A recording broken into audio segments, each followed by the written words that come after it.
Well, good morning. This is Cassidy. I'm sure you've already figured that out because if you're seeing me and this is on my blog, it must be me. And as you can tell, I'm attired for a rather hot day today. My windows are completely steamed up over here because the humidity is so high outside. It's 8 o'clock in the morning, actually, it's 7:51 right now. And the temperature outside is almost 80 degrees with high humidity. I stepped out earlier this morning and it was like a steam bath out there.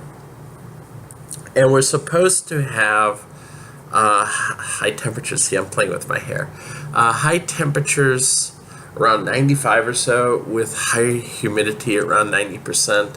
They're saying that our temperature humidity index is going to be between 100 and 105, maybe 110 for all of today and tomorrow. So it's not going to be pleasant. I am in a tank top and my floral shorts. I'm going to go down in about 2 hours to go get my nails done because I've had these for almost 3 weeks now, and it is time to get them done. I'm thinking of doing purple, so because like another certain redhead boy, soon to be girl, purple looks good on him. Her. It's confusing. It's a confusing thing so far. We'll figure this one out in time. But anyway, yeah, I'm thinking of going purple. So this is my blog post for the morning because I didn't want to sit down and write. I'm actually starting to add a few more things to the novel. I wrote about 400 words last night, and then I got caught up in research. I was actually researching something for the part of the scene that I was writing. And before you know it, you go into squirrel mode and you're just looking at different things, and then all of a sudden it's like, oh, there's 45 minutes shot. I guess I'm not going to get as much written as I thought I would. And that was really what happened. What I was looking to get for the section of Annie's dream, I started going off in all sorts of different directions, looking at things. And I have noticed that people who are writers, who tend to do research, get like that. It's very rare, unless it's something extremely specific that you're looking for, that people can stay focused on one area of their research. They tend to go off in different directions. I can stay focused when I'm looking up something that I need for a program that I'm working on. Like the last Thursday and Friday, I was researching something that I needed to do in a program that I had actually never done before. 30 years of programming, and I hadn't done this. And that was fun because you just kind of lock on to 3D. You kind of lock on to what you're doing, and you don't stray. But when you're writing, when you're looking up stuff on different locations, different parts of history, you tend to go off on tangents. You really do. And it's one of those things that I've written about in the past where I'll start looking at something and an hour later I'm tracing things. Like one time, long time ago, I was looking at something in Russia for research that I was doing, and I found a bunch of gas and oil wells that were in Siberia, and I just started following the pipelines to see really how extensive the gas and oil fields in Siberia, I think it's mostly gas fields, how extensive they really are. And I spent about an hour just tracing the pipelines and seeing where they were going and all this other stuff.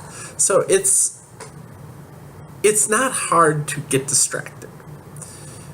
And that's the sign to me of a curious mind, is that you are looking to learn and you get curious and you want to find out where this goes and where that goes, the whole A to B to C to D progression. And that's what kind of happened last night. Just doing all sorts of weird things, not related. Well, kind of. Actually, it was kind of related to what I was writing, but not. It happens. So I am intending on getting out another blog post later in the afternoon. When I have my nail, like I said, do my nails. I'll probably be back here probably around 1 o'clock after I eat lunch. And I'm going to do laundry. I'm going to stay in as much as I can today because it's going to be hot.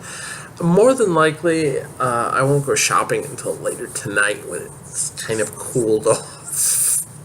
Because it really is brutal out there. The last 2 days walking back and forth to work have just been horrible with temperatures and everything. But I want to try to write at least another 600 or 700 words, which you may or may not get to see tomorrow. You'll get to see some of it today in the afternoon post, but you may not be able to see it until tomorrow. And a couple of things. There will be an answer. Oh, excuse me. Oh, jeez. That didn't come out right. There will be an explanation of why Carrie asked Annie to time her letters to come on certain days, and I will get to that. I haven't written it yet, but it is coming up. It is going to happen. You'll find out. And it's not something that's going to make Annie happy. Let's just put it that way. Annie's not going to be happy. You're also going to learn a couple of other things, interesting things. I don't know how interesting. And I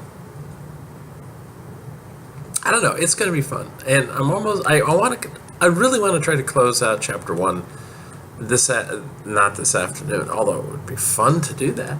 But I'd like to close out chapter 1 this weekend and start on chapter 2. And chapter 2 is going to be, that's an interesting chapter 2, because let me bring it up.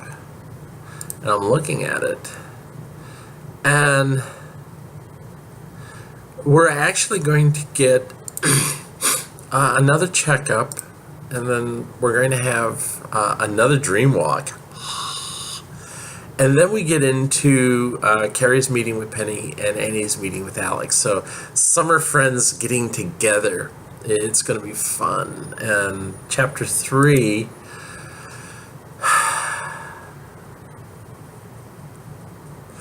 Chapter 3 is...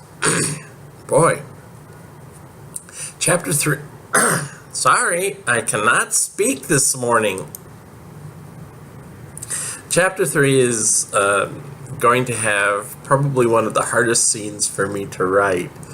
And you had a peek of it in the Sea Level trailer, where Carrie's mother was going, "So, you do this kind of magic. Is there any type of magic that you can use to hurt someone?" And that'll actually be in chapter 3. That's going to be a tough chapter to write. That's going to be a tough scene to write, because we all know by now what sort of bitch Carrie's mother is turning into.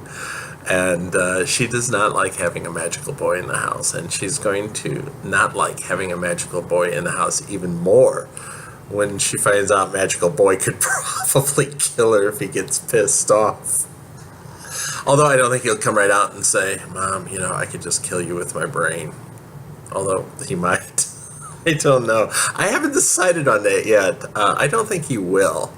Although that is a line, that is a geekish line that Carrie would use. "I can kill you with my brain." But I don't think he'd tell his mother that, because it would have exactly the opposite effect of what he's trying to do, which is put them at ease. But we'll see. And chapter 3 will also have a huge surprise in it. It really will. It's going to be huge, as a certain political candidate here in this country says. It's going to be huge. It's going to be huge. Trust me. So that's what I'm up to today. That's what I'm up to, as much as I can get up to. I will have a written post out. I will have an excerpt out this afternoon. It will be there. Don't worry. It's coming. I'm going to stay inside to stave off the heat. I don't want to die from this. And I will see you this afternoon. I'm checking the countdown timer because it's telling me how long I've done. But 5 seconds ago, Take care. I will see you later this afternoon. Bye.